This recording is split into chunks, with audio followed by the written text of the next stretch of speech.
Shooting.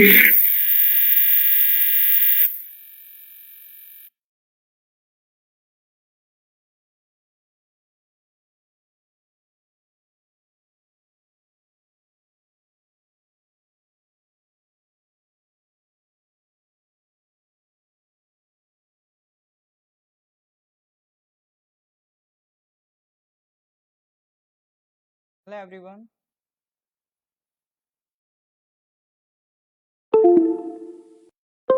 अभी हम 5 minute में स्टार्ट कर रहे हैं। बाकी मैं लिंक शेयर कर दूं बाकी लोगों के साथ, फिर हम स्टार्ट कर रहे हैं।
हेलो एवरीवन, बस 2 मिनट वेट कर लीजिए, मैं सबको लिंक शेयर कर दूं, फिर हम स्टार्ट कर रहे हैं।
हाँ जी, गुड इवनिंग। हाँ जी, बहुत लंबे अरसे बाद आज हम लोग लाइव हो रहे हैं।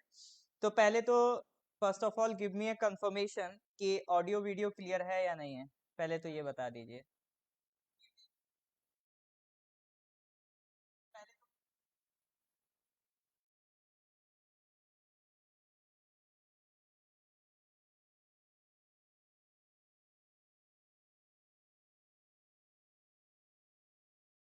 क्लियर है, ठीक है।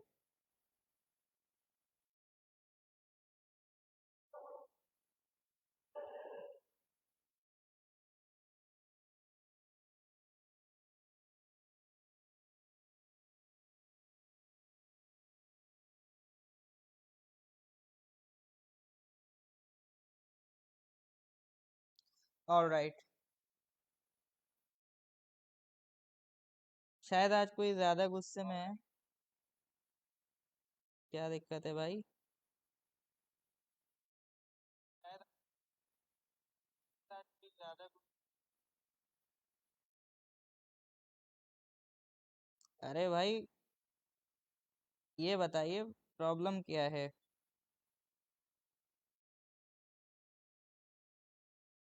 भाई, ये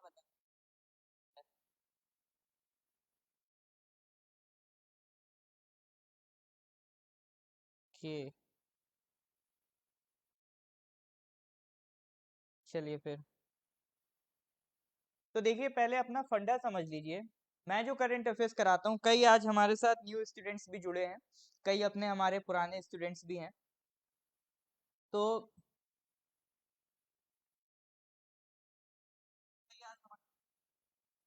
हाँ, तो अपना जो करंट अफेयर्स का है, मैं इसको क्वेश्चन की फॉर्मेट में कराता हूँ।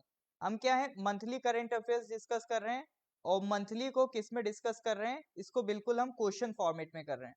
क्वेश्चन फॉर्मेट के साथ साथ हर एक क्वेश्चन से रिलेटेड जो आस पास के आजू बाजू के साइड के फैक्ट्स होते हैं वो मैं डिस्कस कराता चलता हूँ, क्योंकि मैं हमेशा कहता हूँ current affairs is a very important factor आपके एग्जाम के लिए, क्योंकि पहली बात इसकी कोई भी लिमिट नहीं है।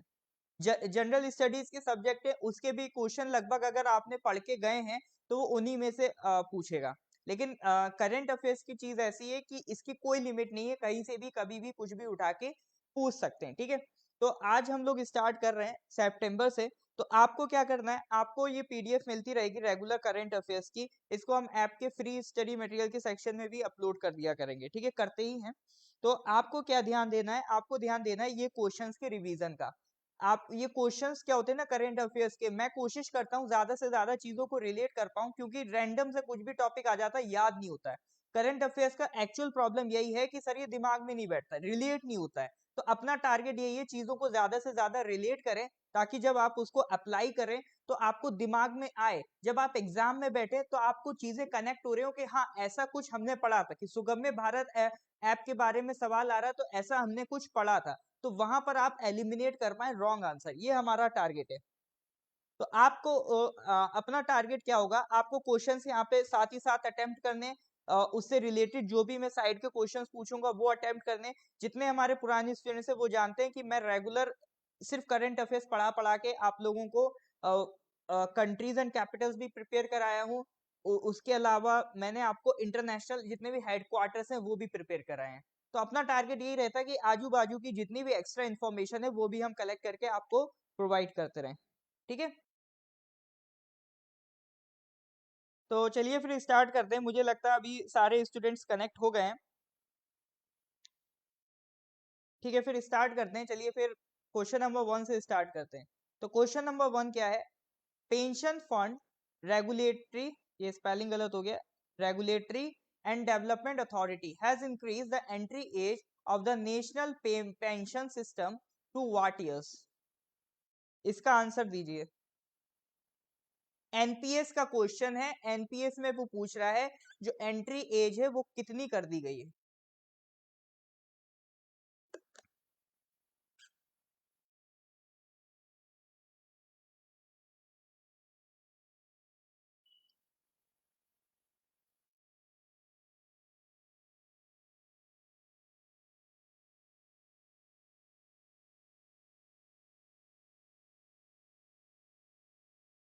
इसका आंसर दीजिए। सी आंसर है। चलिए करेक्ट आंसर इज सी, वैसे बोल्ड भी हो रखा है, ठीक है। देखिए अपन जो भी पढ़ते हैं ना एग्जाम में, आप ये मान के मत चलिए कि सब कुछ पढ़ा हुआ आएगा। वहां पर एक फैक्टर वो बहुत मेजर रोल प्ले करता है, एलिमिनेशन, ठीक है। एक एलिमिनेशन वाला फैक्टर बहुत मेजर रोल प्ले करता है। वहां पर क्या होता है, कई सारे 4 फैक्ट्स लिखे होते हैं, आपको आइडिया लगा के उसमें से एलिमिनेट करना होता है कि 3 कौन से गलत हैं। इस तरह से भी आपके कई क्वेश्चंस बनते हैं, इवन यूपीएससी प्रीलिम्स और पीसीएस के भी कई क्वेश्चंस आप सिर्फ एलिमिनेशन वाला फंडा लगा के कर सकते हैं, भले ही आपने वो फैक्ट पढ़ा हो या ना पढ़ा हो। लेकिन वो चीज आपको कोई भी प्रिपेयर नहीं करा सकता, वो चीज आपकी कब डेवलप होगी, इस तरह के क्वेश्चंस ही प्रैक्टिस कर करके होगी, ठीक है। क्वेश्चंस जितना ज्यादा आप प्रिपेयर कर लेंगे उतना ही ये चीज डेवलप होगी। तो चलिए क्वेश्चन पे आते हैं हम। क्वेश्चन है, pension fund regulatory and development authority has increase the entry age for national payment system to what years. तो आंसर इज 70 ईयर्स। पहले 60 ईयर्स तक आप अप्लाई कर सकते थे, अब इसकी लिमिट बढ़ा दी कि अगर आप 70 साल के भी हो जाएं तो इस स्कीम को आप ज्वाइन कर सकते हैं। तो एक बार बात कर लेते हैं, ये pension fund regulatory and development authority क्या है और ये नेशनल पेमेंट पेंशन सिस्टम क्या है। तो नेशनल पेंशन सिस्टम आपका एक तरीका है जिसको यूज करती है सेंट्रल गवर्नमेंट, ठीक है। जनवरी 2004 से ये एप्लीकेबल हो रहा है, सेंट्रल गवर्नमेंट के ऑफिसर्स के लिए पहले इंप्लीमेंट हुआ। अब स्टेट गवर्नमेंट भी इसको इम्प्लीमेंट कर चुके हैं, ठीक है। आर्म फोर्सेस के लिए ये लागू नहीं हुआ था। फिर 2018 में भी इसमें कुछ बदलाव किए गए थे। तो बेसिकली ये करते क्या है, आपकी सैलरी का कुछ परसेंट, करीब 10% आपकी बेसिक सैलरी का प्लस डीए का, ये आपकी सैलरी से काटेंगे और कुछ परसेंट सरकार आपकी सैलरी में मिलाएगी। और वो पैसा आपको कब मिलेगा? आपको मिलेगा आपकी रिटायरमेंट पे। जब आपकी जॉब कंप्लीट हो जाएगी, आपकी सर्विस कंप्लीट हो जाएगी, तब आप ये पैसा ले सकते हैं बतौर पेंशन, ठीक है। एज ए पेंशन ये पैसा आप उठा सकते हैं। अब पेंशन के लिए क्या है, दो तरीके के अकाउंट आप चूज कर सकते हैं। एक अकाउंट है टायर 1 अकाउंट। इसको अगर आपने चूज करा तो जो भी पैसा है वो आप सिर्फ रिटायरमेंट पे निकाल सकते हैं, ठीक है। जब आप रिटायर हो जाएंगे तभी पैसा निकाल सकते हैं और इस पैसे पे कोई टैक्सेशन नहीं होता है। दूसरा, अगर आपने अकाउंट चूज करा टीयर 2 अकाउंट, अगर आपने चूज करा तो जब आप चाहें, जब आपकी मर्जी हो, आप पैसा निकाल सकते हैं। लेकिन जब आप इस पे पैसा निकालेंगे तो आपको टैक्सेशन देना पड़ेगा, टैक्स आपको देना पड़ेगा। सारे इंडिया के सिटीजन्स इसके लिए एप्लीकेबल हैं। कुछ ओसीआई पीआईओ ये दोनों मर्ज हो गए अब, ठीक है। ओसीआई पीआईओ मर्ज होके ओसीआई बन गए, ओवरसीज सिटीजनशिप ऑफ इंडिया। जब हम सिटीजनशिप चैप्टर करेंगे पॉलिटी में तो इसको अच्छे से हम पढ़ते हैं, ठीक है। और हिंदू अनडिवाइडेड फैमिलीज, इनको छोड़ के बाकी सब एनपीएस अकाउंट के लिए एलिजिबल हैं रिगार्डिंग इंडिया। अब ये जो पेमेंट सिस्टम है, जो भी पेंशन का सिस्टम है, जैसे क्या होता है, हर चीज को रेगुलेट करने के लिए एक बॉडी है। अगर इंश्योरेंस है उसे रेगुलेट करने के लिए आईआरडीए है, आईआरडीएआई। अगर बैंकिंग है तो उसे रेगुलेट करने के लिए आरबीआई है। शेयर मार्केट है उसे रेगुलेट करने के लिए सेबी है। अगर आपका मतलब पीएफ प्रोविडेंट फंड है तो उसको रेगुलेट करने के लिए ईपीएफओ है। तो इसी तरह से एनपीएस के पैसे को रेगुलेट करने के लिए जो बॉडी बनाई गई है वो कहलाती है आपका pension fund regulatory and development authority, ठीक है। पीएफआरडीए क्या है, इसका काम ही यही है कि एनपीएस में जो भी पैसा आता है इसको रेगुलेट कौन करता है? पीएफआरडीए, ठीक है। इन्होंने एक संस्था बना रखी है, नेशनल पेंशन सिस्टम ट्रस्ट। ये सारा पैसा इसी में चला जाता है। किसने स्टैब्लिश किया है? ये आपका स्टैब्लिश करा है पीएफआरडीए ने। एक मिनट बस, स्क्रीन ब्लैंक हो गई, मैं वापस से आ रहा हूँ। ऑलराइट, तो ये सारा काम किसका है? पीएफआरडीए। अब क्वेश्चन आपके पास हमेशा कैसे आ सकते हैं? या तो डायरेक्ट नेशनल पेंशन सिस्टम पे यही क्वेश्चन डायरेक्ट पूछ लेगा, या फिर पीएफआरडीए अगर उसने दिमाग बना लिया तो दो तरह से पूछ सकता है कि पीएफआरडीए किसको रेगुलेट करता है। तो आपको पता होना चाहिए एनपीएस को रेगुलेट करता है। दूसरा, ये कैसी बॉडी है, इसके लिए भैया प्रॉपर कानून बना है, ठीक है। तो ये कैसी बॉडी है? It is a statutory body. अच्छा, स्टैच्यूटरी बॉडी का दूसरा नाम बता सकते हैं आप? स्टैच्यूटरी बॉडी का दूसरा नाम?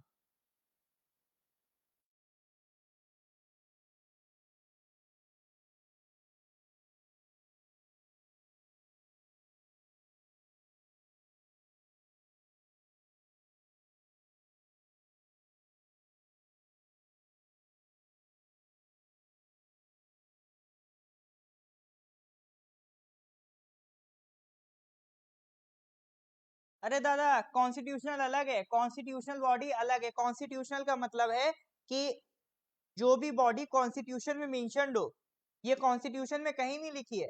अगर पार्लियामेंट ये किसी बॉडी के लिए कानून बनाता है तो वो बॉडी कैसी हो जाती है? स्टैच्यूटरी बॉडी हो जाती है, अगर पार्लियामेंट उसके लिए कानून बनाता है, ठीक है। स्टैच्यूटरी का दूसरा नाम है लेजिस्लेटिव, ठीक है। तो लेजिस्लेटिव बोले या स्टैच्यूटरी बोले तो ये दोनों एक ही बात है। क्लियर है कि नहीं है? तो यहाँ पर बेसिकली हमने एक नई बॉडी के बारे में पढ़ा, पीएफआरडीए। इस तरह के क्वेश्चन आने के बहुत हाई प्रोबेबिलिटी रहती है। जैसे अभी नीति आयोग पे ही आ गया था एसआई मेंस में कि बताइए ये कैसी बॉडी है, ऑटोनॉमस है। तो मैंने उसमें बताया था ये ऑटोनॉमस तो नहीं है, तो उसमें एक ही ऑप्शन बैठ रहा था। हालांकि उसमें एग्जीक्यूटिव बॉडी कोई ऑप्शन था ही नहीं। अगर एग्जीक्यूटिव होता तो आप एग्जीक्यूटिव लगा देते, उसका करेक्ट आंसर आपका क्या बैठेगा? एडवाइजरी बॉडी है। तो इसी तरह से पीएफआरडीए पूछ सकता है कैसी बॉडी है, तो याद रखेंगे स्टैट्यूटरी बॉडी है। और ये एक्चुअली जो जितनी भी इंस्टीट्यूशंस है ना, ये सब गवर्नेंस का पार्ट होती हैं। जो आप पॉलिटी में एक टॉपिक होता है, पूरा टॉपिक का नाम होता है इंडियन पॉलिटी एंड गवर्नेंस, तो जो उसमें गवर्नेंस वाला पार्ट होता है एक तरीके से हम वही पढ़ लें तो ये सब गवर्नेंस में ही कवर हो जाता है। तो अगर आपने करंट अफेयर्स पे कमांड अच्छी कर ली तो गवर्नेंस के क्वेश्चन आप यूं ही बना ले जाएंगे, अलग से पढ़ने की ज्यादा जरूरत पड़ेगी ही नहीं। ठीक है, चलिए फिर नेक्स्ट क्वेश्चन पे आते हैं। The centre has constituted under whose chairmanship to develop a technological platform streamlining the appeal filing process related to direct and indirect taxation matters. अरे दादा ये कैसा क्वेश्चन है, पहले तो इसको क्वेश्चंस को अच्छे से पढ़िए, है ना, पहले तो अपन क्वेश्चन को अच्छे से पढ़ेंगे फिर हम इस पे कोई जवाब देंगे। पहले क्वेश्चन समझ लीजिए कहना क्या चाह रहा है। क्वेश्चन को कैसे पढ़े, मेन वर्ड पकड़िए। मेन वर्ड क्या है, सेंटर हैज कॉन्स्टिट्यूटेड, मतलब सेंटर ने कुछ बनाया है, सही बात है। अंडर हुज चेयरमैनशिप, मतलब सेंटर की चेयरमैनशिप के अंडर कुछ बनाया गया है। To develop a technological platform, यानी कोई टेक्नोलॉजिकल प्लेटफॉर्म बनाया गया है। वो कर क्या रहा है, वो स्ट्रीम लाइनिंग कर रहा है। स्ट्रीम लाइनिंग क्या होता है, जैसे मान लीजिए ये एक गेटवे है, कोई चीज ऐसे जा रही है, कोई चीज ऐसे जा रही है, कोई चीज ऐसे जा रही है, तो आपने सारी चीजों को एक जगह इकट्ठा करा और इस गेट से पास करा दिया। तो आपने क्या करा, ये सारी चीजें एक जगह जब आप इकट्ठा कर देते हैं तो वो कहलाता है स्ट्रीम लाइन करना। जब आपने पता चला आपको कोई 3 टास्क करने हैं, है ना, तो तीनों का टाइम फिक्स नहीं है, लेकिन आपने तीनों का टाइम फिक्स कर दिया और आपने डिसाइड कर लिया कि 1 बाय 1 मैं इसको कैसे करूंगा, तो आपने चीजों को क्या करा, स्ट्रीम लाइन कर दिया।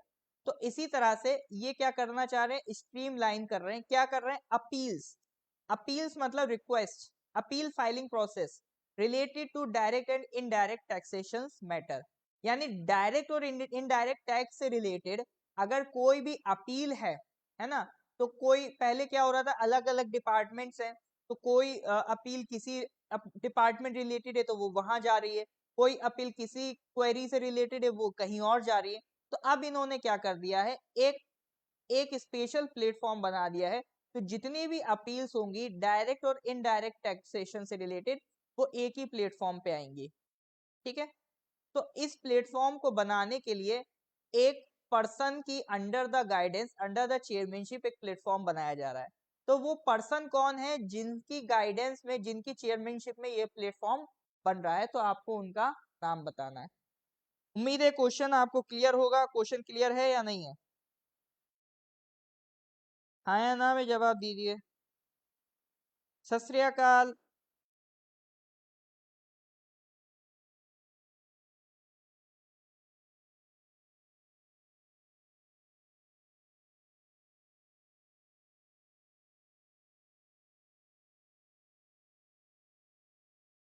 हाँ, करेक्ट आंसर इज आशीष शिराधूनकर। ठीक है, क्या नाम है, आशीष शिराधूनकर।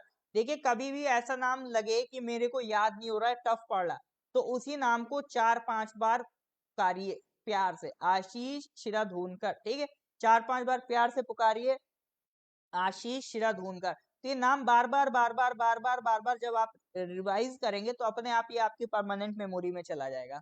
देखिए मेहनत का कोई अल्टरनेटिव नहीं है। आप सोचें आपको मैं कोई शॉर्ट ट्रिक बता दूं सारा करंट अफेयर्स याद हो जाए, ऐसा कोई ट्रिक बना ही नहीं है। बना भी है तो बहुत लिमिटेड पर्पस के लिए, और अपन लिमिटेड पर्पस वाला काम ही नहीं करना। अपने को क्या करना है, विश्वव्यापी बनना है। ठीक है, तो उसके लिए जरूरी है कि हमें मेहनत करना आना चाहिए, और मेहनत बोले तो रिवीजन करना आना चाहिए। एक बार पढ़ लिया, फिर प्रैक्टिस कर लिया, फिर रिवाइज कर लिया, CPR, कंसेप्ट प्रैक्टिस रिवीजन। तो रिवीजन बहुत रेगुलर करना है, रिवीजन आप बिल्कुल भी नहीं छोड़ सकते। ये जितना भी करंट अफेयर्स पढ़ा है ना, अगर आप इसको डेली बेसिस पे रिवाइज करेंगे तो इसका बेनिफिट आपको एग्जाम में जरूर मिलेगा। ठीक है, क्योंकि इतना एश्योर कर लीजिए कि जितना आपने पढ़ा है अगर उसमें से कोई सवाल हो जाए तो वो गलत नहीं होना चाहिए। ठीक है, तो करेक्ट आंसर इज आशीष शिराधोनकर। चलिए नेक्स्ट क्वेश्चन पे आते हैं। विच IIT institution is developing an online platform called eSource to tackle electronic waste. Electronic waste से लड़ने के लिए कौन सी आईआईटी एक ऑनलाइन प्लेटफॉर्म बना रही है? आज सब ऑनलाइन प्लेटफॉर्म ही बना रहे हैं क्या?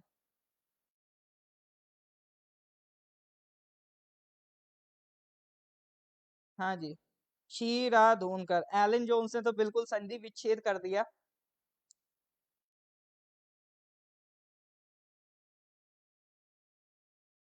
हाँ जी, इसके बारे में थोड़ा सा बताइए, आपको क्या लगता है क्या आंसर होना चाहिए? देखिए, जो बोल्ड है जरूरी नहीं है वो सही हो, ठीक है, तो आपको अपना आंसर बताना है।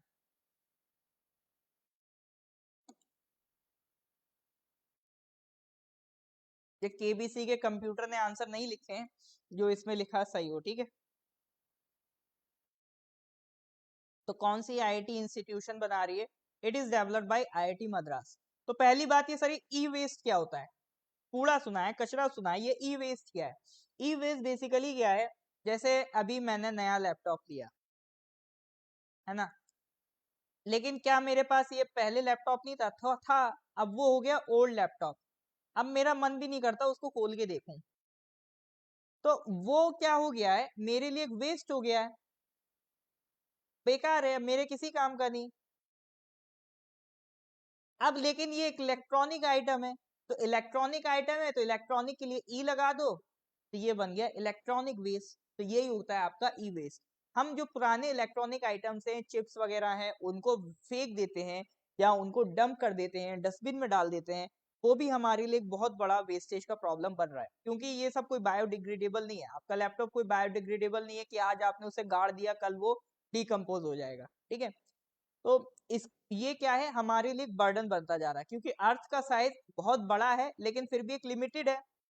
यूनिवर्स एक्सपेंड कर रहा है, अर्थ थोड़ी ना एक्सपेंड कर रही है। तो जरूरी है कि हम जो ई वेस्ट हमारा बन रहा है उसको टैकल करें। तो उसको टैकल कैसे कर सकते हैं?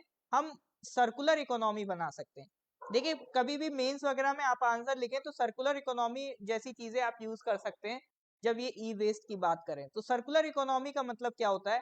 आपने कोई चीज प्रोड्यूस करी, फिर उसे यूज करा, फिर उसको रिसाइकिल करके आप दोबारा से उसे रीयूज कर रहे हैं, ठीक है। सर्कुलर इकोनॉमी में क्या हो रहा है, आप कोई भी चीज बना रहे हैं, पहले प्रोड्यूस कर रहे हैं, फिर उसे रिसाइकिल कर रहे हैं, और रिसाइकिल करके उसे रीयूज कर रहे हैं।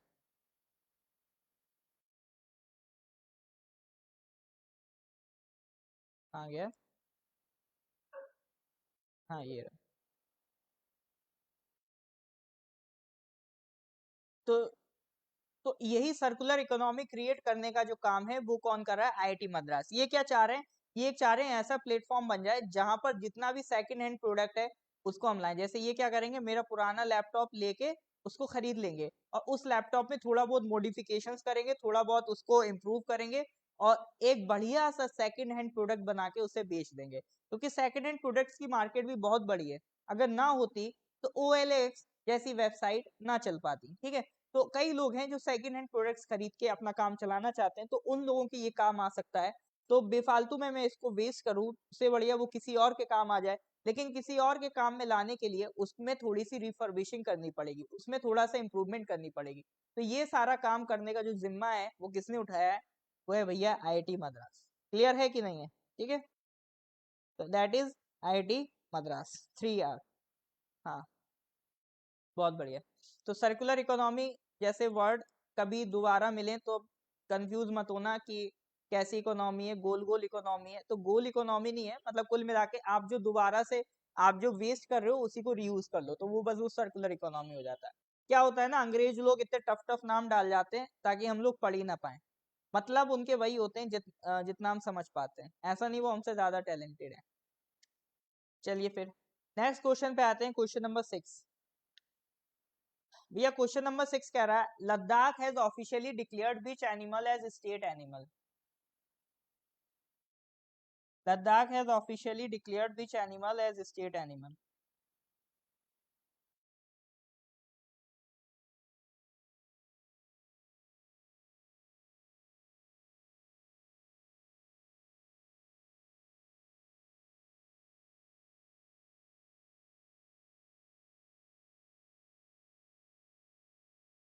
Snow leopard.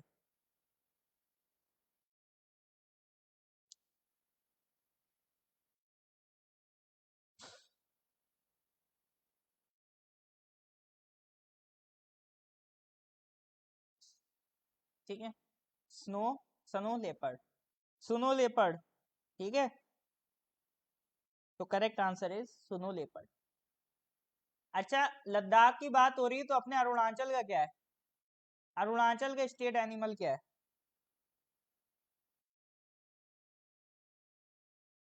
Very easy. अरे भैया सब लेके चलना पड़ता है, इजी टफ, है ना। अरुणाचल का बताइए।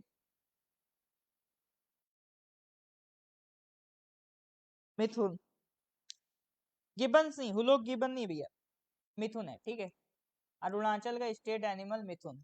अगर आपको कंफर्मेशन चाहिए तो भारत सरकार की एक वेबसाइट है, noindia.gov.in। ठीक है, तो वहां पर चले आइए, वहां पर उन्होंने मिथुन मेंशन कर रखा है, ये सरकारी वेबसाइट है। ठीक है, ये सरकारी वेबसाइट है, जब उन्होंने मेंशन कर रखा है तो करेक्ट आंसर क्या होगा? मिथुन। मिथुन का साइंटिफिक नेम बोस फ्रंटालिस, यही होता है।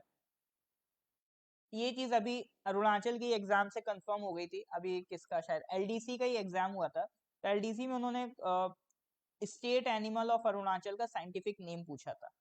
तो 3-4 ऑप्शन थे, तो एक कंफ्यूजन रहता है कि हुलोक गिबन तो नहीं है, तो हुलोक गिबन का जो साइंटिफिक नेम है वो उस ऑप्शन में मेंशन ही नहीं था, तो इसका मतलब वो तो हो ही नहीं सकता स्टेट एनिमल।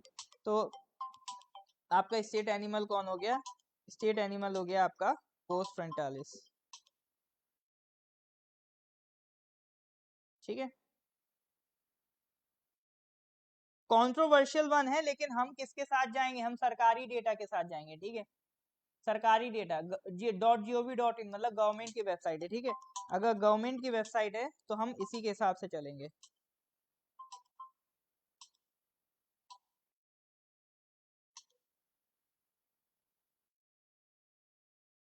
ठीक है,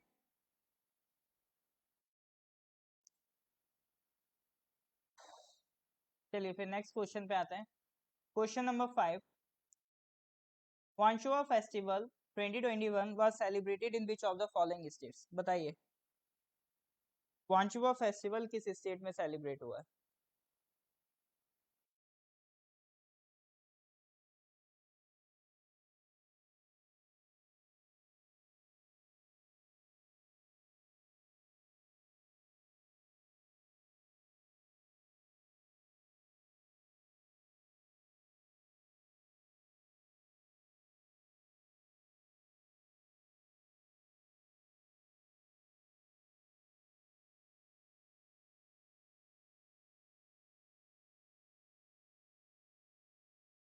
आसाम। हाँ जी, आसाम। ठीक, जो भी नॉर्थ ईस्ट के स्पेसिफिक फेस्टिवल्स पे हमेशा ध्यान दीजिएगा। ठीक है, नॉर्थ ईस्ट के जितने भी स्टेट्स हैं उनके फेस्टिवल्स पे स्पेशल ध्यान देना है, बाकी भारत के कोई भी फेस्टिवल छोड़ दीजिए, नॉर्थ ईस्ट के स्पेसिफिक जरूर ध्यान दीजिए, आते रहते हैं, है ना। चलिए नेक्स्ट क्वेश्चन पे आते हैं। Question number 6, which Indian naval ship participated in the maiden naval exercise with Algeria off the Algerian coast? बताइए कौन सा था?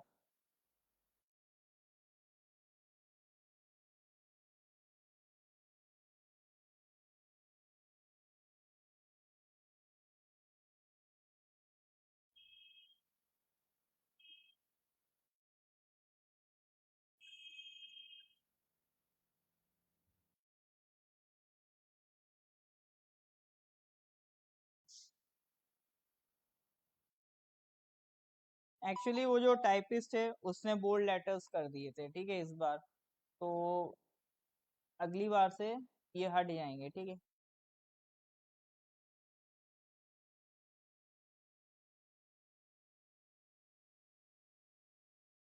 आंसर जरूरी नहीं है सही हो, मैं ये कह रहा हूँ आंसर जरूरी नहीं है सही हो। ठीक है, बोल्ड लेटर पे भैया नहीं जाना है,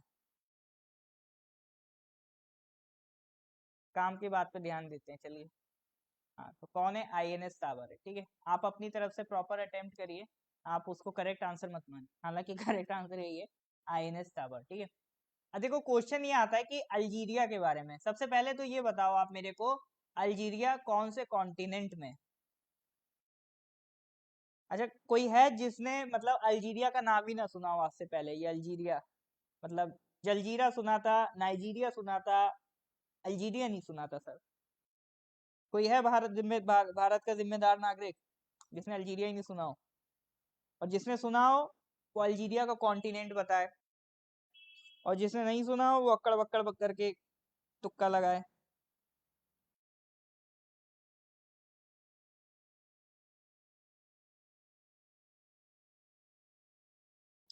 अरे भाई कितनी बार रिपीट करूं, जरूरी नहीं है वो करेक्ट आंसर हो, वो टाइपिंग एरर हो गया है इस बार। ठीक है, अगली बार उसको इम्प्रूव कर दिया जाएगा। अभी आप लोग क्वेश्चन पे प्रैक्टिस करिए।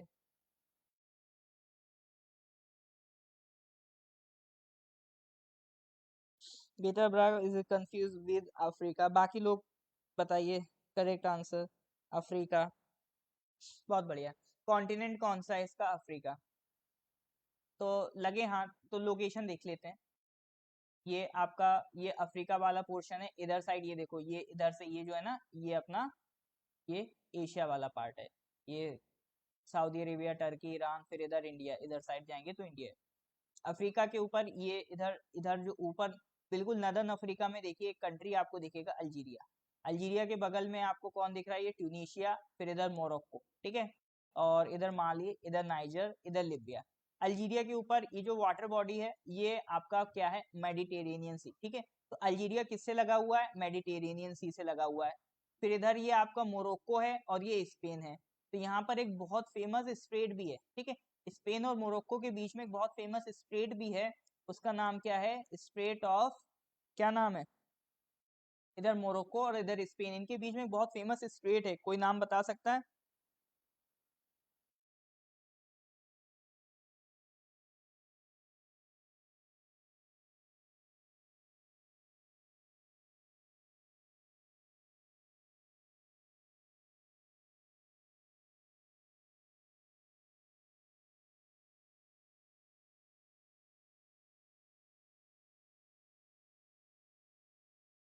हाँ जी,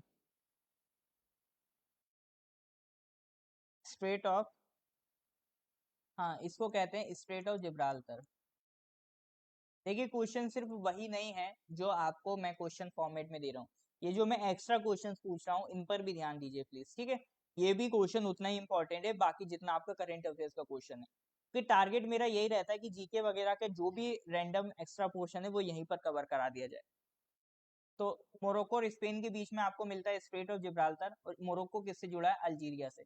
जल्दी से मेरे को अल्जीरिया की कैपिटल बताइए और अल्जीरिया की करेंसी बताइए। अब ये तो कहीं हाईलाइटेड नहीं है ना, तो इसको बताइए, अल्जीरिया की कैपिटल और करेंसी जल्दी से।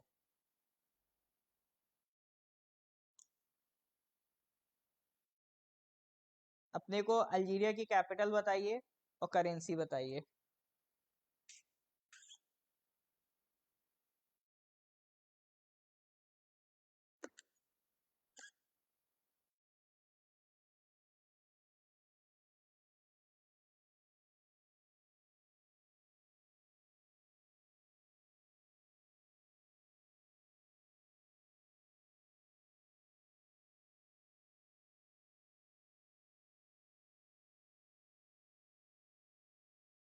हम्म, करेंसी यूरो। बहुत बढ़िया, जुंगे सोरा जी का सबसे पहले आंसर आया है इसमें मेरे पास। हम्म, कैपिटल, या कैपिटल अल्जियर्स है। ठीक है, अल्जियर्स है, अल्जीरिया से रिलेटेड है, अल्जियर्स कैपिटल है। और अल्जीरियन दिनार इसकी करेंसी है। North Africa. ठीक है, इसके पड़ोसी कौन कौन है? इधर मोरक्को है, ट्यूनीशिया है, लिबिया है, माली है, मॉरिटानिया है ना? ये देखो, ये सहारा वाला पोर्शन भी है, फिर नीचे नाइजर है। तो ये क्या होता है ना, एक आपको एक आइडिया होना चाहिए, जितने भी वर्ल्ड मैप पे कंट्रीज हैं उनका एक बेसिक आइडिया हमेशा से आपको होना चाहिए, क्योंकि वर्ल्ड मैप पे कभी भी कोई भी रैंडम सवाल बन के आ सकता है। और अगर वर्ल्ड मैप क्लियर है तो अगर आप इंटरनेशनल रिलेशंस पढ़ेंगे तो उसमें आपको बहुत हेल्प मिलेगी। चलिए नेक्स्ट क्वेश्चन पे आते हैं।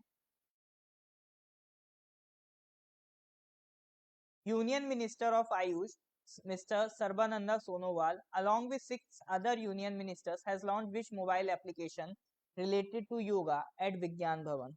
क्या लगता है आपको, क्या आंसर होगा?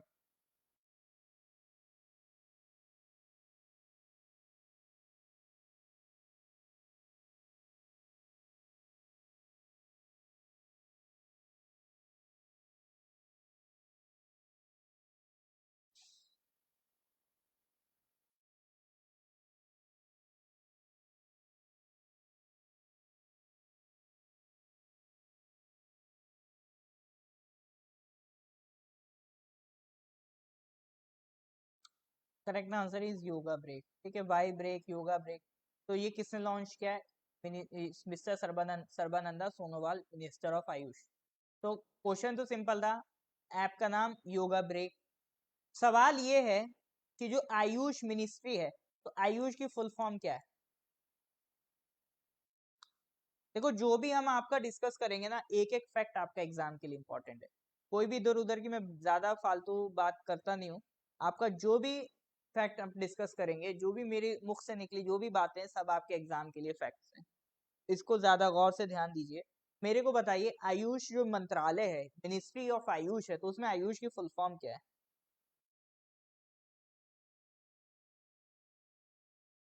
हाईलाइटेड वाला आंसर होगा, बहुत बढ़िया।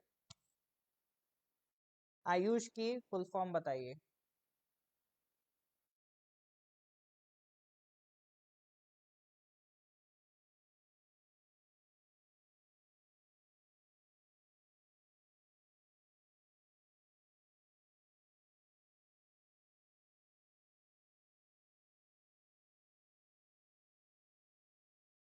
हम्म, आयुर्वेद, योगा, यूनानी, सिद्धा, होम्योपैथी। बहुत बढ़िया।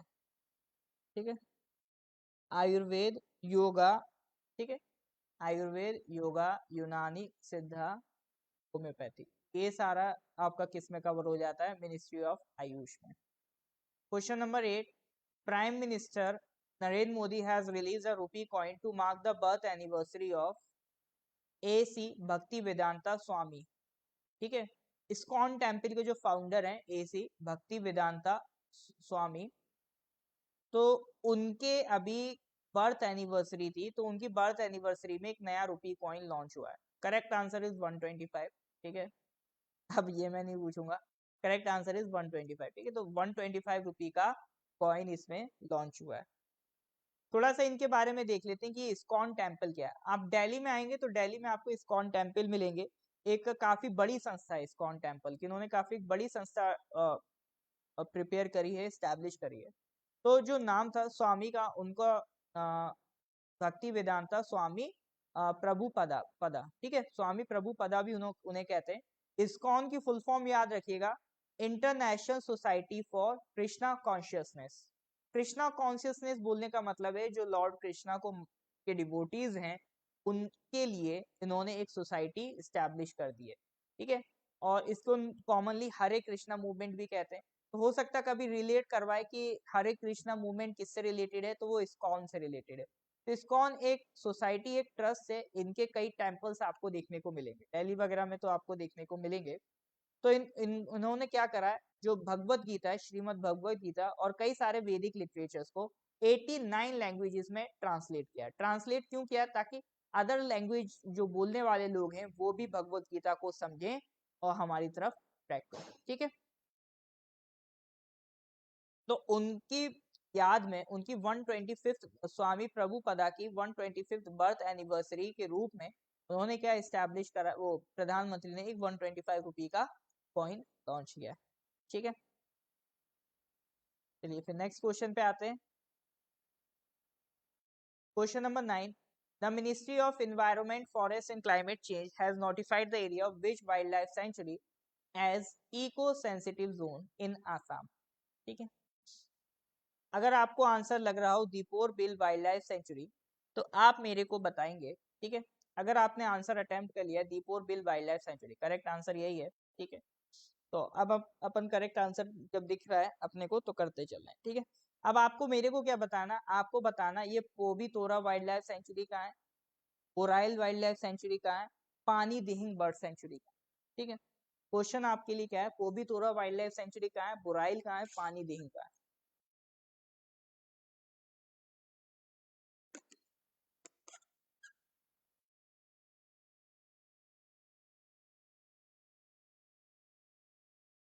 पोबी तोरा वाइल्ड लाइफ सेंचुरी, बोराइल और पानी हिदिंग।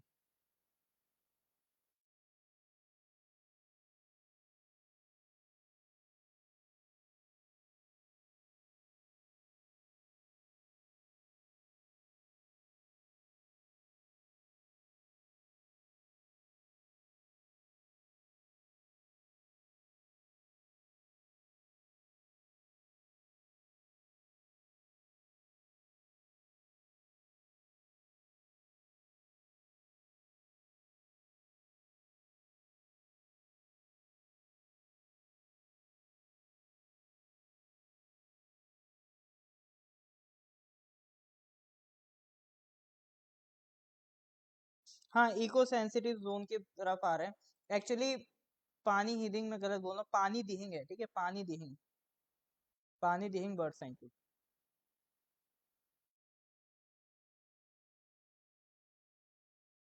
बस स्टेट बता दीजिए, डिस्ट्रिक्ट नहीं पूछ रहा हूँ मैं आपसे, अगर ये अरुणाचल के होते तो मैं डिस्ट्रिक्ट पूछ लेता, आप बस स्टेट बता दीजिए। तो ये सब कहाँ पर है, ये सब आसाम में, ये सब आपको, ठीक है, पोबितोरा, दीपोर, बोराइल, पानी दिहिंग, ये सब आपको कहाँ मिलेंगे, ये सब भैया आपको मिलेंगे आसाम में, ठीक है। अब एक चीज जो अभी हमें डिस्कस करनी है, हाँ नाम से आसाम लग रहा है एक्चुअली, क्योंकि सूरज जी क्या है ना, यही चीज हमें, यही एटीट्यूड डेवलप करना है एग्जाम सॉल्विंग में, कि हमें चीजों को पढ़ लिया है, लेकिन हो सकता है जरूरी नहीं हमारी पढ़ी हुई चीजें हैं, तो हमें वहां पे इंटेलिजेंट गैसिंग करनी होती है। जो आप कर रहे हैं वो एक इंटेलिजेंट गैसिंग है, कि आपने आइडिया लगा लिया कि ये आसाम साइड के नाम लग रहे हैं, तो ये आसाम में होने के चांसेस इनके ज्यादा हैं। यही चीज बस आपको एग्जाम में खेलनी होती है। और ये चीज कैसे डेवलप होती है, क्वेश्चन प्रैक्टिस से। जितने ज्यादा आप क्वेश्चन प्रैक्टिस कर लेंगे उतना ही आपकी चीज डेवलप हो जाएगी। अब ये सवाल आता है कि ये इको सेंसिटिव जोन क्या है ना। इको सेंसिटिव जोन क्या होता है, जैसे मान लीजिए कोई नेशनल पार्क या वर्ल्ड लाइफ सेंचुरी बना दी, अब हमने बना तो दिया, बट उसमें भी कोई एक ऐसा पोर्शन है जिसको हम एक स्पेशल और फर्दर प्रोटेक्शन देना चाहते हैं, तो उस जोन को हम क्या बना देते हैं, इको सेंसिटिव जोन, जहां पर किसी भी तरह का एक्स्ट्रा काम बंद कर दिया जाएगा बिल्कुल ही। खास तौर से वाइल्ड लाइफ सेंचुरीज, क्योंकि वाइल्ड लाइफ सेंचुरीज में स्ट्रिक्टनेस ज्यादा नहीं होती है, जो नेशनल पार्क होते हैं उनमें तो ज्यादा स्ट्रिक्टनेस होती है, वाइल्ड लाइफ सेंचुरीज में स्ट्रिक्टनेस कम होती है, तो वहां जनरली क्या बना दिए जाते हैं, इको सेंसिटिव जोन, ताकि उनकी उस एरिया की स्ट्रिक्टनेस और बढ़ा दी जाए। अब इसके रिगार्डिंग पहला सवाल तो ये आता है कि जो नोटिफाई करते हैं कि ये नया नेशनल पार्क है, तो ये नोटिफाई करने की पावर किसके पास है, स्टेट गवर्नमेंट के पास है, ठीक है, ये स्टेट लिस्ट का सब्जेक्ट है, कि स्टेट गवर्नमेंट कोई भी नया नेशनल पार्क नोटिफाई कर सकती है, जैसे अभी आसाम गवर्नमेंट ने नए नेशनल पार्क बनाए थे। बट जो इको सेंसिटिव जोन है, इसको नोटिफाई करने की पावर किसके पास है, तो इसको नोटिफाई करने की पावर है आपका ministry of environment, forest and climate change, ठीक है। तो सेंट्रल गवर्नमेंट डिसाइड करेगी कि किस जोन को हम इको सेंसिटिव जोन डिक्लेयर करें। इकोलॉजिकली फ्रिजाइल एरियाज भी इनको कहते हैं, और दूसरा नाम क्या है, इको सेंसिटिव जोन। देखिए कई बार आपको स्पेशलाइज इकोनॉमिक जोन्स जैसे भी वर्ड मिलेंगे, और इसमें और इको सेंसिटिव जोन, इस वर्ड्स में कंफ्यूजन होता है, ठीक है, मैं पहले बता रहा हूँ। तो स्पेशलाइज इकोनॉमिक जोन्स वो अलग होते हैं, वो हम कभी और पढ़ेंगे। अभी हम किसकी बात कर रहे हैं, इको सेंसिटिव जोन्स की, ठीक है। तो ये कौन डिक्लेयर करता है, ministry of environment, forest and climate change. तो आपको बताना अभी हमारे करंट में मिनिस्टर कौन है, environment, forest and climate change के मंत्री कौन है।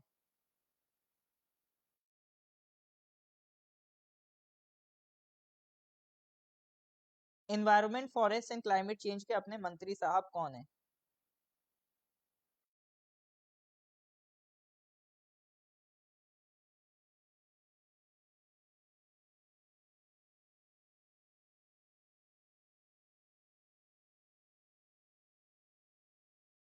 बताइए, environment forest and climate change के अपने मंत्री जी कौन है?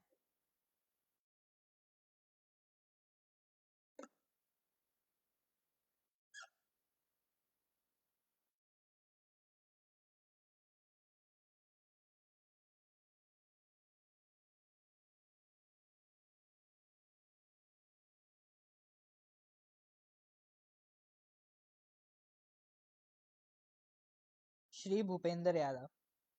बहुत बढ़िया जुमके Suraj ji. Correct answer is Shri Bhupender Yadav. He is the minister of environment forest and climate change. ठीक है, MOEFCC, मॉफिक ऐसे बोल सकते हैं, मॉफिक, ministry of environment forest and climate change. कौन से कानून के तहत नोटिफाई कर सकते हैं? Environment protection act 1986। इनको देखिए, इनको आपको इग्नोर नहीं करना है। जैसे अभी शायद LDC में ही आया था या किसी के या JEE के एग्जाम में आया था, उसमें सिंपली ये पूछ लिया था वाइल्ड लाइफ प्रोटेक्शन एक्ट किस ईयर का है? 1972 का। और अभी रिसेंटली इसी संडे को UP PCS का एग्जाम हुआ था, तो उन्होंने सिंपली ये पूछा था कि भैया ये बताओ एनवायरनमेंट प्रोटेक्शन एक्ट किस ईयर में आया है। ठीक है, तो ये छोटी छोटी चीजें क्या है, हम करंट अफेयर्स में पढ़ के इग्नोर कर देते हैं, लेकिन क्वेश्चन इन्हीं से बन के आ जाते हैं कभी कभी। और ये ऐसी छोटी चीजें ये आपको किसी किताब में नहीं मिलेंगी। अगर आपने करंट अफेयर्स अच्छे से पढ़ा है तो ये सारी चीजें आपको करंट अफेयर्स में ही मिलेंगी। ठीक है, तो ध्यान रखिएगा, ये जो इन्वायरमेंट प्रोटेक्शन एक्ट है ये कब का है? 1986। ये UP PCS में आ चुका है। ठीक है, तो ऑब्वियसली आपके लिए इंपॉर्टेंट है। तो किसी भी एरिया के 10 किलोमीटर के एरिया को हम इको सेंसिटिव जोन बना सकते हैं, जरूरत लगी तो उससे ऊपर भी बना सकते हैं। तो 3 तरह की एक्टिविटीज होती हैं इसमें। एक तो वो एक्टिविटीज जो कंप्लीटली बैन होती हैं, जैसे माइनिंग हो गया, मिलिंग हो गया, इंडस्ट्री जो पॉल्यूशन क्रिएट करें, फूड का commercial use, tourism activities like hot air balloons, है ना, वहां पर सॉलिड वेस्ट का डिस्चार्ज या फिर हैजार्डस सब्सटेंस का प्रोडक्शन, ये सब तो कंप्लीटली प्रोहिबिटेड होती हैं।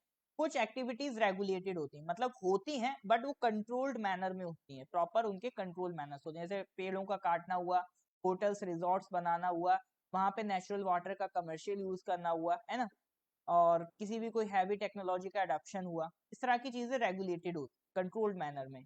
कुछ जो एक्टिविटीज अलाउड होती हैं, जैसे अगर आपको कोई एग्रीकल्चरल या हॉर्टिकल्चर प्रैक्टिस करनी है, रेन वाटर हार्वेस्टिंग करनी है, ऑर्गेनिक फार्मिंग करनी है, रिन्यूएबल एनर्जी से कुछ काम करना है, ग्रीन टेक्नोलॉजी यूज करनी, तो ये एक्टिविटीज प्रोमोटेड है, परमिटेड है। तो ये पार्ट था आपका इको सेंसिटिव जोन्स का। ठीक है, उम्मीद है इसमें हमने कुछ सीखा होगा। मेन आपको क्या ध्यान देना है, हमने इसमें क्या क्या देखा, आपके जो मंत्री साहब कौन है? Ministry of environment forest and climate change, Shri Bhupender Yadav. और ESG, इको सेंसिटिव जोन, इसको नोटिफाई कौन करता है, ये बनाता कौन है? तो सेंट्रल गवर्नमेंट बनाती है, ministry of environment forest and climate change. कौन सा कानून है? Environment protection act 1986। ये क्वेश्चन इंपॉर्टेंट है, एनवायरनमेंट प्रोटेक्शन एक्ट कब का है? 1986 का। अभी रिसेंटली अरुणाचल में वाइल्ड लाइफ प्रोटेक्शन एक्ट पूछ लिया गया है, तो हो सकता है कभी इन्वायरमेंट प्रोटेक्शन एक्ट भी पूछ ले, ध्यान दीजिएगा इसको। ठीक है, नेक्स्ट क्वेश्चन की तरफ बढ़ते हैं। Question number 10, who from Bangladesh has won Ramon Magsaysay award 2021? Ramon Magsaysay award 2021, बताइए। अब इसमें तो बोल्ड नहीं है, तो ये तो बताओ आप। ठीक है, इसमें तो बोल्ड नहीं है। Who from Bangladesh has won the Ramon Magsaysay award 2021?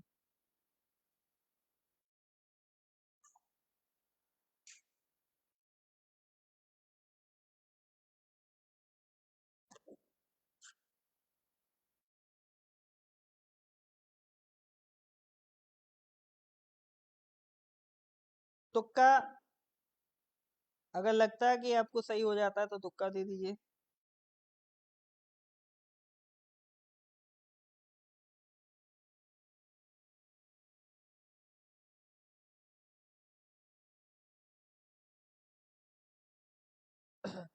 A या B में कंफ्यूज हो रहा है?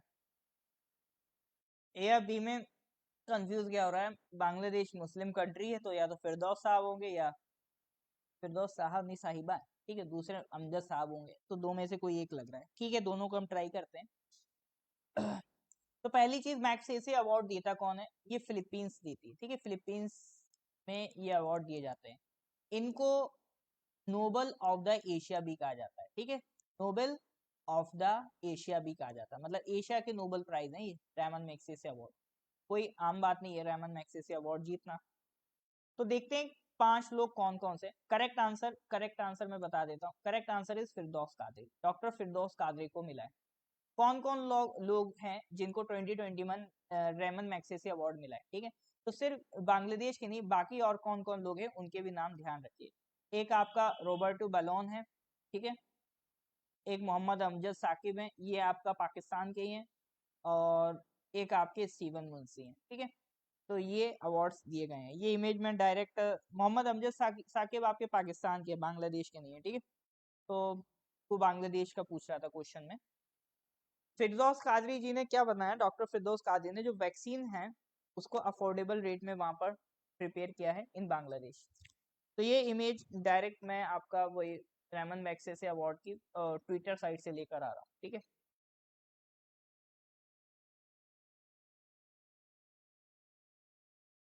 करेक्ट आंसर इज फिरदौस कादरी।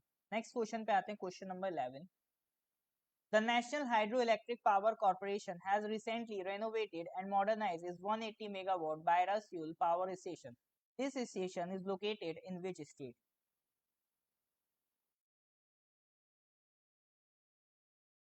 बताइए जनाब, बताइए जी, बताइए। The National Hydroelectric Power Corporation has recently renovated and modernized its 180 megawatt biofuel power station. This station is located in which state?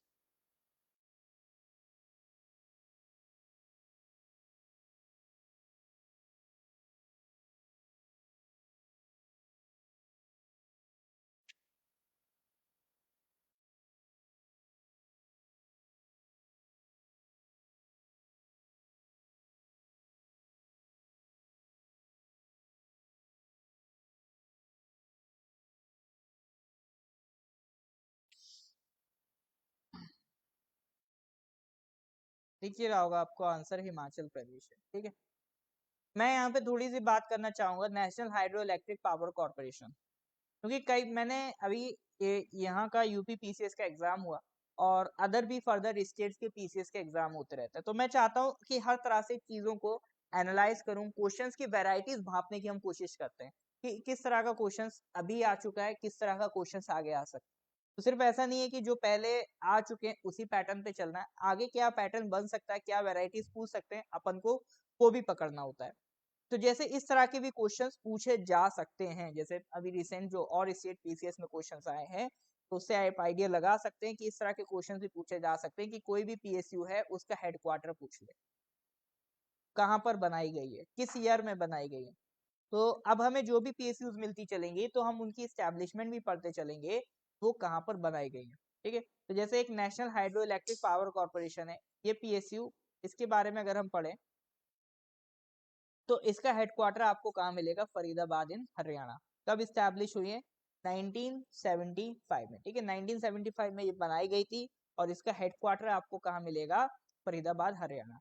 का काम क्या रहता है, हाइड्रो इलेक्ट्रिसिटी प्रोड्यूस करना। NHPC, national hydro electric power corporation, mini Ratna है, ठीक है, कि क्या है, एक मिनी रत्ना है। क्लियर है, हाँ जी, हाँ हाँ, क्लियर है कि नहीं है।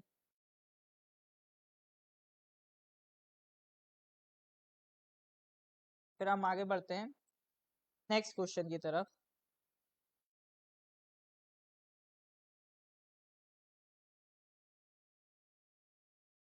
ऑलराइट, नेक्स्ट क्वेश्चन की तरफ आगे बढ़ते हैं।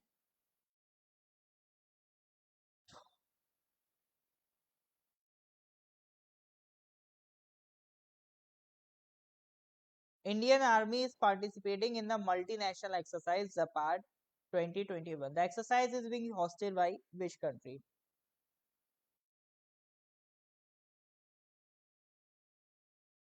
तो करेक्ट आंसर आपको दिख रहा होगा, रशिया है, ठीक है। Indian army is participating in the multinational exercise Zapad 2021। तो ये एक्सरसाइज कौन सी कंट्री होस्ट कर रही है, it is hosted by Russia. Line से जितनी कंट्रीज दिख रही हैं, फिनलैंड, फ्रांस, रशिया, तुर्कमेनिस्तान, इन सब की कैपिटल मेंशन करिए। फिनलैंड, फ्रांस, रशिया, तुर्कमेनिस्तान, इनकी कैपिटल्स मेंशन करिए।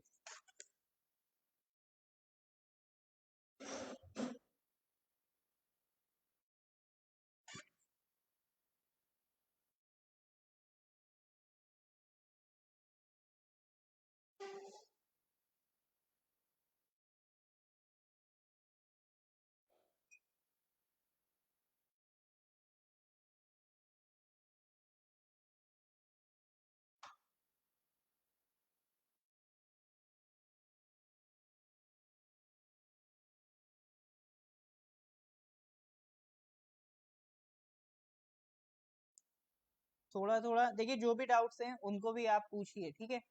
डाउट्स अपने घर नहीं लेके जाने, यहीं क्लियर करने हैं, ठीक है। कैपिटल भैया बताओ। फ्रांस की पेरिस, रशिया की मॉस्को, फिनलैंड की हेलसिंकी, सही है। फिनलैंड की क्या है? हेलसिंकी। फ्रांस की पेरिस, रशिया की मॉस्को, तुर्कमेनिस्तान की अशगाबाद। ठीक है, ठीक है, अशगाबाद। एक बहुत फेमस एग्रीमेंट है, इंपॉर्टेंट एग्रीमेंट है, अशगाबाद एग्रीमेंट। वो हमने कर रखा है, सेंट्रल एशियन कंट्रीज है, ट्रांसपोर्टेशन लॉजिस्टिक्स से रिलेटेड है। एक बार आप चाहें तो गूगल करके पढ़ लेना इसके बारे में, ठीक है। रशिया के साथ हमेशा याद रखना कि सिर्फ अभी जो हमने एक्सरसाइज पढ़ी है जपैट, ये तो अभी पढ़ी है। इसके अलावा एक बहुत फेमस एक्सरसाइज है इंदिरा, ठीक है। इंदिरा एक्सरसाइज बहुत फेमस है जो हम रशिया के साथ करते हैं। ये काफी सुर्खियों में रहती है, इससे क्वेश्चन बनते रहते हैं। तो अभी जो एक्सरसाइज हुई जपैट 21, इसमें कौन कौन से मेन पार्टिसिपेटिंग कंट्रीज से? मंगोलिया था, अर्मेनिया था, कजाकिस्तान था, तजाकिस्तान था, किर्गिस्तान था, सर्बिया था, रशिया था, इंडिया था और बेलारूस था, ठीक है।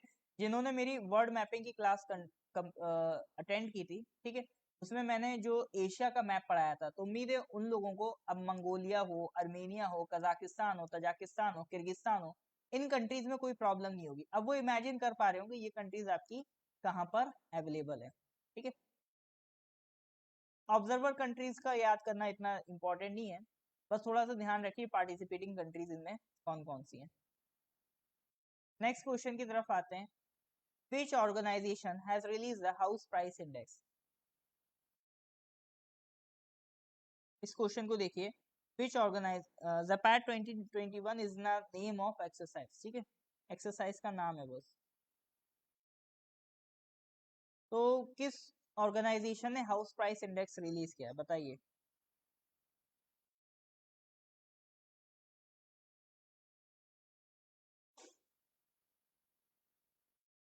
SEBI, RBI, NHB, SIDBI. Option दिख गया होगा आपको, आरबीआई। अच्छा, आरबीआई का हेडक्वार्टर कहाँ है? आरबीआई का हेडक्वार्टर कहाँ है?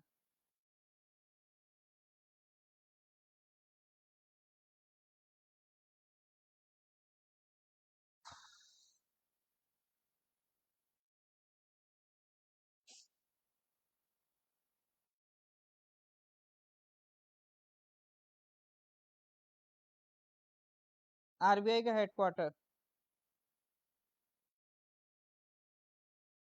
मुंबई, ठीक है। हाउस प्राइस इंडेक्स है क्या? बेसिकली ये हाउस प्राइस इंडेक्स क्वार्टरली, हर क्वार्टर पर, क्वार्टर बोले तो वो पीने वाला नहीं, हर 3 महीने पर, ठीक है। साल में क्वार्टरली मतलब साल में 4 बार, मतलब हर 3 महीने पे एक हाउस प्राइस इंडेक्स आरबीआई निकालता है। हाउस प्राइस इंडेक्स किससे डील करता है? ये डील करता है भैया कि जो भी आपके हाउस हैं, रेजिडेंशियल हाउस की जो भी कॉस्ट है, कि इस क्वार्टर में कितनी रही, अगले क्वार्टर में कितनी बढ़ गई, ठीक है। तो जो रेजिडेंशियल हाउस की जो भी कीमतें घटती या बढ़ती हैं, वो किस में काउंट हो जाती हैं? आपका हाउस प्राइस इंडेक्स। तो ये कौन निकालता है? आरबीआई निकालता है। Next question number 14। AYUSH ministry has launched which campaign from more than 45 locations across the country to distribute medicinal plants? AYUSH ministry जो अभी हमने देखा, आयुर्वेद, योगा, यूनानी, सिद्धा, होम्योपैथी मिनिस्ट्री, इन्होंने डिसाइड किया है कि मोर देन 45 लोकेशंस पर हम क्या करेंगे? मेडिसिनल प्लांट्स डिस्ट्रीब्यूट करेंगे। देखिए, अभी इंडिया में मेडिसिनल प्लांट्स को बहुत प्रमोट किया जा रहा है, हर्ब्स को बहुत प्रमोट किया जा रहा है, क्योंकि ये कई बीमारियों का इलाज कर सकते हैं। तो हमारे पास जो हमारे रेगुलर घरेलू हर्ब्स होते हैं, सबसे फॉर एग्जांपल तुलसी।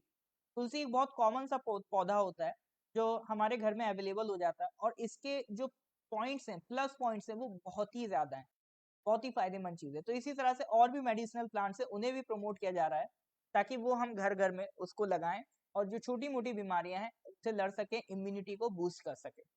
तो जो इनिशिएटिव है उसका नाम क्या है? आयुष आपके द्वार।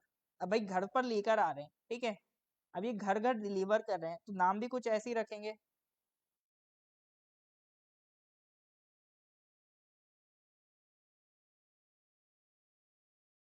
तो इसका नाम क्या है? आयुष आपके द्वार।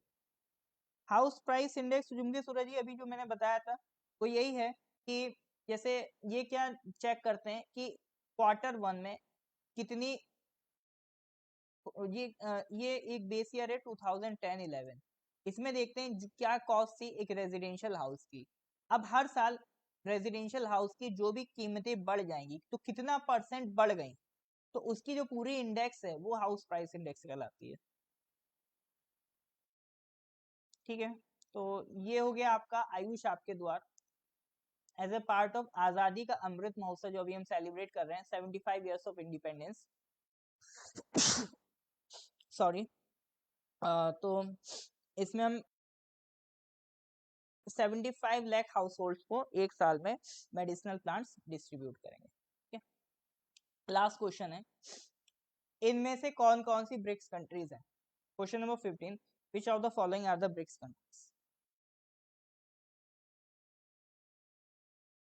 बताइए, which of the following are the BRICS countries? Obviously none of the above. BRICS का मतलब ही एक है, ब्राजील है ना, Russia, India, China, South Africa. ठीक है, Brazil, Russia, India, China, South Africa, ये आपका ब्रिक्स का पार्ट है और इनमें से कोई भी यहाँ मेंशन नहीं है, तो none of the above correct answer हो जाए। ठीक है, ब्रिक्स पे क्वेश्चन आते रहते हैं, अभी समिट वगैरह पे ध्यान दीजिएगा इस पे। ठीक है, तो आज हम 15 क्वेश्चन ही करेंगे, अगली बार कोशिश करेंगे और ज्यादा क्वेश्चंस करें, एटलीस्ट 20 क्वेश्चंस डेली करें। तो अपना टारगेट ये है कि करंट अफेयर्स अपना मजबूत हो जाए, तो क्लास में डिस्कस करते रहेंगे। अच्छा, ये बोल्ड वाली समस्या नेक्स्ट क्लास में खत्म हो जाएगी। ठीक है, नेक्स्ट क्लास में कुछ भी आपको बोल्ड नहीं दिखने वाला है, तो वहां पर आप क्लास में भी अटेम्प्ट कर पाएंगे क्वेश्चंस। थोड़ा सा बस टाइपो एरर रहा। उम्मीद है आज आपने कुछ सीखा होगा, कुछ काम की बातें आपके काम आई होंगी। ठीक है, कोई डाउट हो, कोई क्वेरी हो, तो आपके पास मेरा नंबर तो हो गई, आप मेरे को व्हाट्सएप भी कर सकते हैं, है ना। कोई दिक्कत हो तो बताइए, यहाँ पे भी पूछ सकते हैं। क्लास अभी वही 9 PM पे चलेगी, और जो लवासा वाले हैं उनकी सुबह मॉर्निंग में 7 AM पे मैं क्लास लूंगा। ठीक है,